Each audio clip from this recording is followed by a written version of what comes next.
Television is a fickle business. The odds of getting a show from concept to into a second season, I mean, it's, you know, astronomical. I mean, maybe it's 300 to 1. But it was a challenge all of us were definitely up for and excited to be a part of.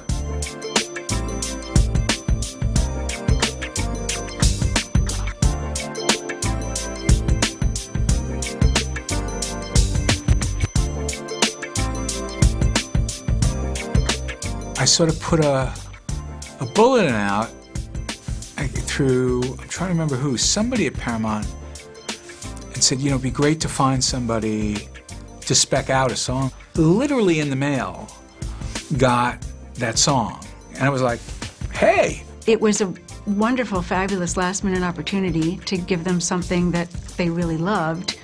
And I ended up staying up all night and working that weekend, and just, I probably wrote 20 different versions of it just to have a lot of things to pick from. I had the actual pilot episode, so it wasn't just, oh, there's this series, try to write a random song for it. It was very clear-cut what the pilot was and what the whole series was going to be, and there was a very clear idea of wanting that R&B vibe, that coolness.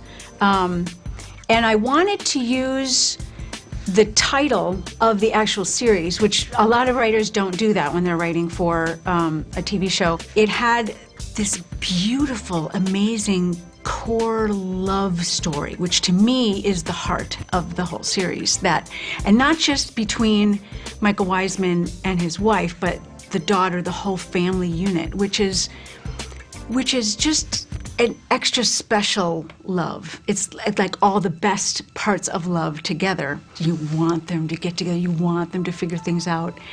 And it's that beautiful, fabulous longing that's just so wonderful. So lyrically, I wanted to say, give me a sign, blow me a kiss through space and time.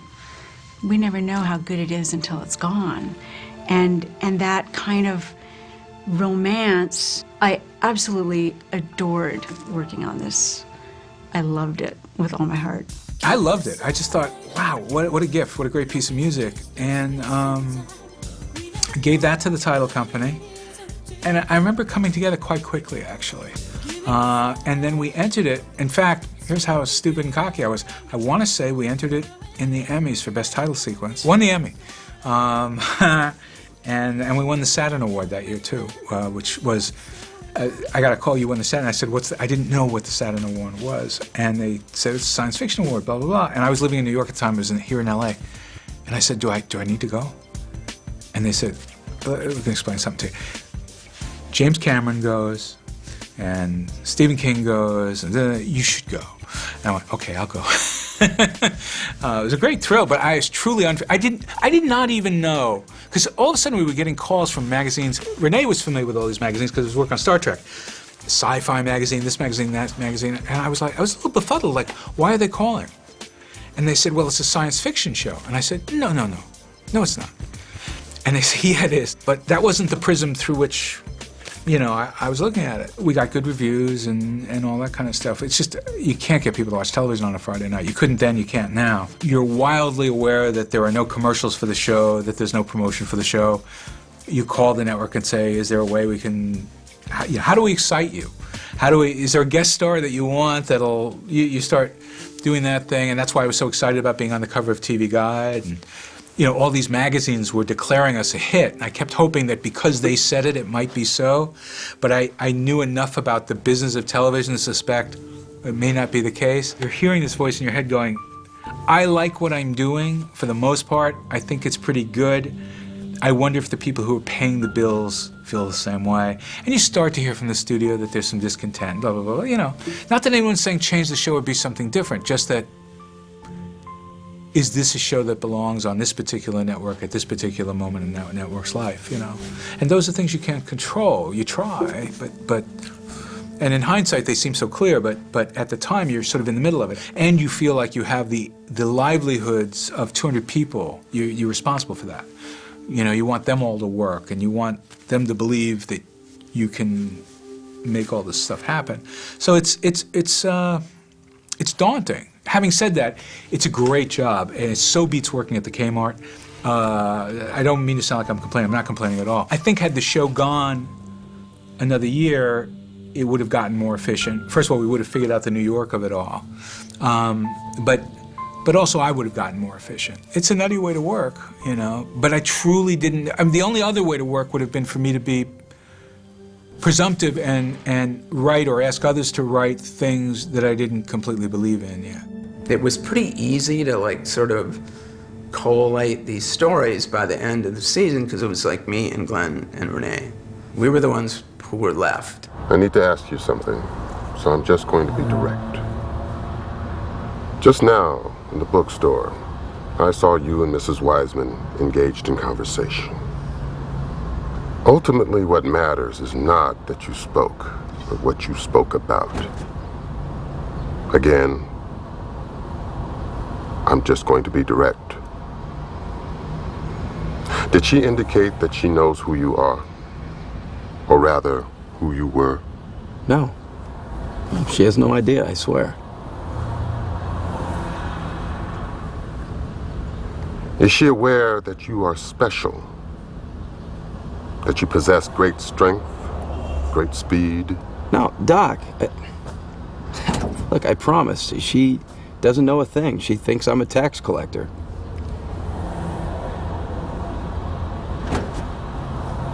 And the kiss?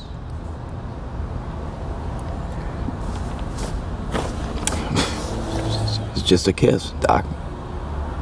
A truly foolish kiss.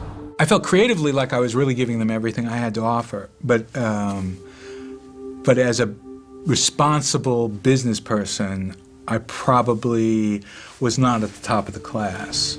I may be over-exaggerating it. The show had a lot of critical attention. People liked it. It had a very strong fan base, but the ratings were what we call on the bubble.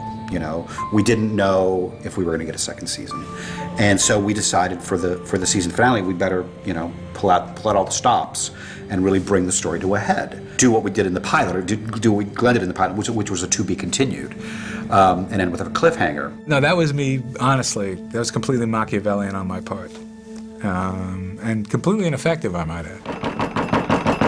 Take it easy. What is it? What? Lisa, go grab Heather. They're right behind me. Oh. Men with guns, move, move! Come on, out the back door. Come on!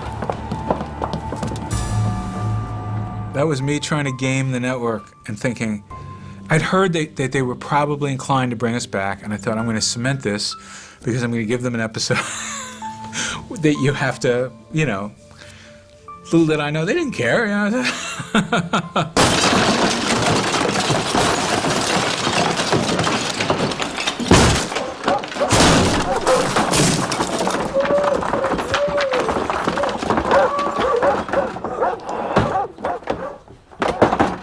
Find them! Find a scent, find a trail, find them! If the ratings aren't clearly telling the story, you know, you wrap production in March, April. You're in post-production for several weeks after that. You're airing your final episodes. The network gets together in May, and they look at the new pilots that they've shot, see how they're coming in, and then they look at their schedule and they make their final decisions. So, you know, we had a wrap party, you know, on the Circle Cruise Line, which takes the boat that takes you around Manhattan, and we rented the boat, you know, you go. Typically, you're like, hey, we'll see you in a few months. You know, everybody wants to believe that you know it's going to continue, and so this isn't goodbye. This is I'll see you soon. You know, is the sort of spirit of things, and you try to keep the gang together as best you can. You know, obviously people might start to take other jobs, and I'm talking about, you know, in the hundreds of people it takes to put on a television show, from the caterers, you know, to the camera operators and the costume designers, and you know, little by little you might start losing people, you know, as you wait, you know. Unfortunately, we in that waiting period we got the, you the news that we weren't coming back. I remember it was quite late, because I would never have done the episode if I knew that was the case. It was quite late, because I think there was a sort of a growing minor groundswell of people who were saying, no, that's a good show, don't throw that away. I know that at one point fans were sending empty egg cartons to the network to protest the cancellation. Getting to then see the incredible support, and they supposedly sent Les Moonves eggs after saying, put it back on the air. What greater gift could you ask for, that you could inspire such passion in people for a show? That to me is part of why I love what I do. That people are gonna invest their time, they're gonna invest their energy, to sit down and go on this journey with us. That's huge. That's huge. And I don't take that lightly. I'm sure you know that not long after it was canceled, a number of fans, I don't even know how many, went in together to buy like an eighth of a page ad in Variety, West Coast Variety. It seemed to me an extraordinary thing to do for a bunch of civilians, They were fans of the show, and they got together and bought this ad saying, you're nuts, what are you doing canceling the show? Not only was it a cliffhanger, but it was a terrific show, and now you've spoiled everything. I thought that was, as I said, an extraordinary step to take. It really showed how many people really loved the show, were really into the show. So they were starting to hear that there was a body of people that wanted the show to continue. But as I say, I think there were a lot of other considerations, not the least of which was it was very expensive. Les is amazing at what he does, and one of the reasons why he's amazing at what he does is once he makes up his mind is made up. He tends not to revisit things. And again, you're grateful for, it's an enormous gift. Go make a television show. If it lasts a year, wow. If it lasts 7 years, that's better. But it's his air. And he's the one who has to figure out, he has a whole network to try and make work. It would be presumptuous after he had decided that the show didn't fit the schedule to go to him and say, but. By the way, there are people who do that for you. I mean, there are agents and all those sorts of things, people who weigh in and say, please, isn't there any way, or what about this, or what about that possibility? And of course, that was a very different world than the world today. Today we have lots of different platforms, and there are many different ways to skin the cat. And I was the beneficiary of that with media. I mean, we were on NBC for 5 years, and then Les scooped us up and said, hey, come be on CBS for a couple of years. So, it goes around, it comes around. But at that particular time, when there were really just 4 broadcast networks, and time slots were really precious commodities, it wasn't a conversation that one could have with a straight face. We had already been, as I say, given this terrific gift.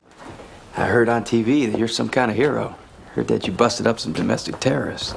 Yeah. Well, that had help. Yeah, that's not the way I heard it.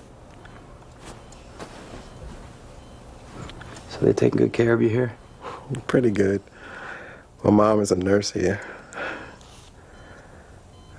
I thought I wasn't going to see you again.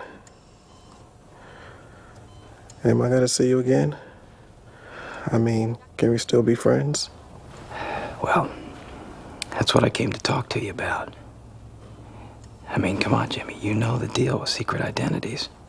Heck, you know better than almost anyone I've ever met. Yeah, I do.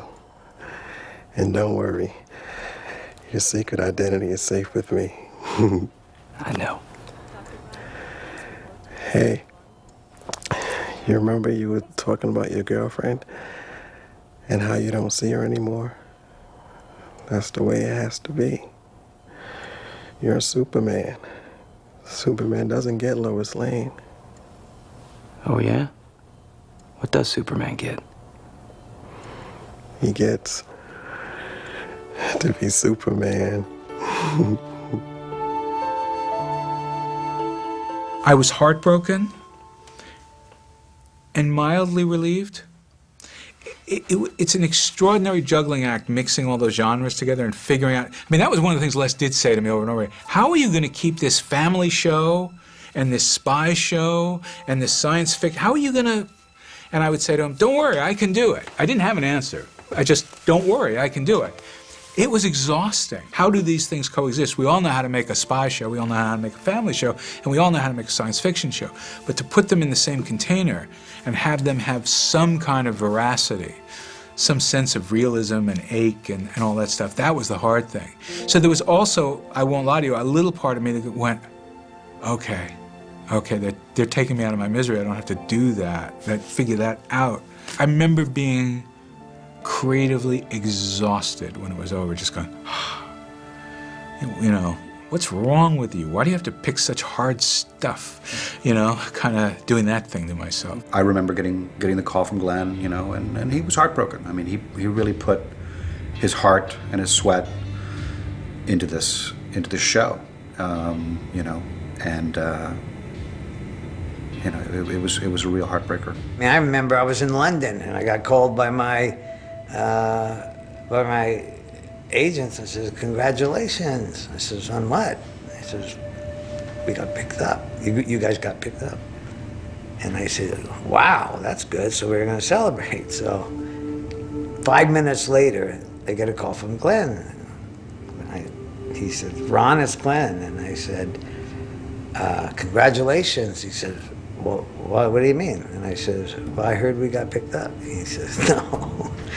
I just got off the phone with Les and didn't do it. And I couldn't understand because the scripts and the characters meshed so well. It really felt great, and I really thought we were going to come back, you know. And so it was an even bigger letdown because I thought it was a huge hit, and it was so beautifully done and well written, and it was like a perfect storm because. And the actors were just absent. There wasn't a weak actor in the cast. I remember feeling, again, really great actors, an opportunity to work with really terrific actors, and that was special. You're always hopeful. I mean, I think our numbers weren't great, but they weren't poor. We're kind of right there in the middle, and that happens to a lot of shows. But I think we felt as though we had enough of a following. There was an audience. People they dug this show, and I think had it hung around a little while longer, I think we would have been around for a while. We've done several seasons. And up until the end, I think we all were, I remember thinking, I have a pretty good feeling that we're probably gonna go another year. You know, it was heartbreaking. It's definitely a sad day because we all really loved each other. We were having such a great time making that show, and you know, we all were, you know, hoping to be together for a long time. As I recall, I don't think we really said goodbye because we just knew we were coming back. We knew we had a great show. I was just totally shocked to hear that we weren't coming back. I was like, what? You know, I said it didn't make sense to me. It was shocking to me that show didn't get picked up and keep going. It was so good. It was so good. It sounds very silly. It sounds very, very silly. But I feel especially, I can only speak for me as an actor, especially when you love the character that you're playing. For me, at least, there's always a deep sense of a loss. Because I won't be doing it anymore. And especially if it's one that I love, you know, that allows me, like awakens within my own personal self, things that I had never experienced. I can't take credit for the creation of her. All I can do is take credit for having the channel be clear to let her be at home in me. I know that sounds a little woo-woo, but it's like the closest description I can come to it. You know, so then all of a sudden, when it's over and she's gone, there's a sense of emptiness. You know, there is a sense of emptiness. that comes. And I wish we had been given the gift of more time. So that's why. It's a melancholy. Like there's a happiness and a gratitude, but also like a wistful sadness and longing. Like, what if it had gone on longer? Where could we have gone? What could we have done? I just really had hoped it was going to go much longer to, to age with this lady in this time. And I didn't know where Glenn's imagination was going to go. It's a big drain, an hour-long television show that's romance and a science fiction show that shoots in studio and on location. This is a big demand on the crew, who were great. The toll in making this was on everybody's family and on everybody's time and effort. It was really, really a big push. But the investment and the way it turned out, it really was more than any other show I've worked on. You didn't know how it was going to turn out. It became very collaborative, very much a result of the editors, very much a result of an actor bringing something to it that you hadn't expected, or lighting or a camera move that suddenly shifts everything. So more than any other show I've ever been on, it was each episode rose to another height that you didn't see on the page, and what you saw on the page was pretty ferocious when there were pages. It was sad because it was so much investment and so around the clock. The hours were insane. You have to bring it in and have the money on the screen. Well, Glenn got the money on the screen. He got the money on the screen, he broke hearts, he made people's pulse race. It's really sweet when it does happen. I think that the reason it was as successful as it was character driven, and it was from Glenn's very unique and honorable perspective. But I think fans know that. I think that's why they were attracted to it. I think they got it, and I think it would have been nice to have a couple more seasons. This year, for me as an actor, marks 30 years of being a member of SAG and being a working actor. And I have 2 little young kids of my own, and I wonder what they'll end up doing with their lives and whether they'll want to follow in their father's footsteps or not. But I think that now and again holds this place for me where I feel like it was an opportunity to work on excellent writing with excellent storytelling and excellent actors for a very sadly short amount of time. I don't feel like we were given enough time to explore that show to the depths that I think and knowing Glenn just a little bit that I do, I'm sure that could have gone on for years and years and years, and he would not have run out of compelling, interesting storylines. But I do feel like I had an opportunity to work with some of the best in the business. So I'm very proud of this kind of little small piece of a year of my life in 30. It holds a very special place for me. And again, that's kind of what I think we all acknowledge when we have the pleasure of running into each other, so either on another set or another job or even just socially. I think that's probably what's in that look that we give to each other, is we got to share something very special. Attention must be paid. This was an excellent show that deserves to be remembered. People's memories for TV shows can be pretty short, but in this case, it's lived on, It's had a life after its death. I think, like I said at the beginning of this interview, it's probably one of my fondest memories in my career. Just because of everything that happened with it, it's just from the beginning, how I got the role, the working with people that I respected and that I, grew up on, following their work, that inspired me. The fact that we got to go to New York City, where I was born, and getting to be the lead of a show that was so well received, critically. Everybody's really excited about it. The diversity of the way Glenn wrote, and the challenges I faced as an actor, good challenges, the physical challenges, everything about it.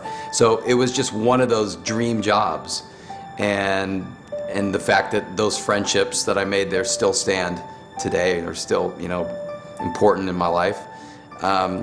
And it was just absolutely an incredible experience.